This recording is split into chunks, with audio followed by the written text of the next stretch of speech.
Это признак правильности веры. Муса ибн Тальха передает: получил Тальха ибн Убайдилля в 700 тысяч. На те времена это внушительная сумма. И провел следующую ночь в беспокойстве, то есть ворочался. И сказала ему жена: «О Абу Мухаммад, почему ты беспокоен с начала этой ночи? Что не так? Или сделали мы что-то не по нраву тебе? То есть сделали мы что-то такое, за что нужно извиниться?» Сказал он: «Клянусь, ты лучшая жена. Однако на протяжении ночи, то есть с вечера, я думаю». Обратите на это внимание. Каково же отношение к человека, к своему Господу, когда он спит, а в его доме такая сумма? Так ведь сказано в Коране: «Жертвуйте из того, чем вас одарили, пока к вам не придет смерть». А доживем ли мы до утра? А есть ли гарантия, что доживем до вечера? Ни у кого нет гарантии. И она спросила: каково же отношение человека к своему Господу, когда спит, а в его доме такая сумма? И добавила: а какой нрав у тебя?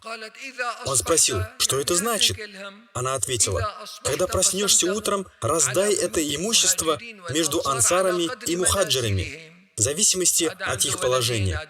У этого 2 ребенка, у того больше, каждому в зависимости от их нуждаемости.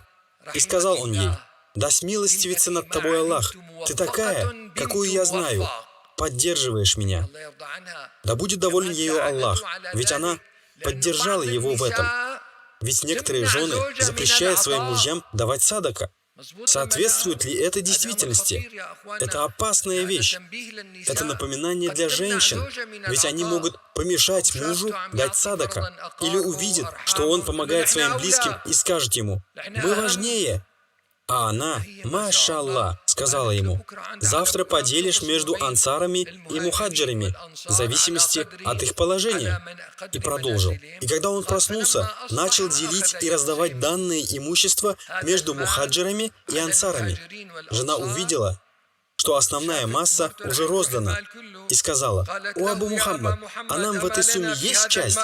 То есть нет проблем в том, что ты раздаешь, но нам чуть-чуть оставь?» А он сказал ей: «А где ты была с начала этого дня? Как бы ты ничего не сказала. Твое все, что осталось». И отдал ей мешочек, в нем было примерно 1000 дирхамов. А сколько же он раздал? Видите, братья, да будет доволен им Аллах. Это, братья, щедрость, один из признаков имана, веры. Почему пророк, алейхиссаляту вассалям, сказал: садака — это довод, вопрос. Почему садака названа садака? Потому что садака от слова «таздык» — подтверждение. Когда мусаддык, подтверждающий бытие Аллаха и его обещания, ты даешь садака. То есть связь между садакой и таздык — подтверждением. И поэтому пророк, алейхиссаляту вассалям, сказал: садака — это довод.